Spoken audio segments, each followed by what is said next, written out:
ನಮಸ್ಕಾರ friends, magical session of watch analysis. ಇವತ್ತು big dial wrist watch ಹಾಕುವರು aims ಗುರಿಗಳು ತುಂಬ ದೊಡ್ಡದಾಗಿರುತ್ತದೆ. ಇಂಥವರು ದುಡ್ಡು ಜಾಸ್ತಿ ದುಡಿತಾರೆ. ದೊಡ್ಡ ದೊಡ್ಡ ವ್ಯಕ್ತಿ ಜೊತೆ ರಿಲೇಷನ್ಶಿಪ್ ಬಿಲ್ಟ್ ಆಗುತ್ತದೆ. ಹೈ ರಿಸ್ಕ್ ಟೇಕರ್ ಇವರು.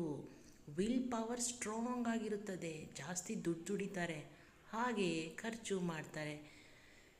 ಯಾವ ಥರ ರಿಸ್ಟ್ ವಾಚ್ ಸೈಜ್ ಬೇಕು ನಿಮಗೆ ನನಗೆ ಕಮೆಂಟಲ್ಲಿ ತಿಳಿಸಿ, ಹಾಗೂ ನನ್ನ ಚಾನಲನ್ನು ಸಬ್ಸ್ಕ್ರೈಬ್ ಮಾಡಿ. Thank you.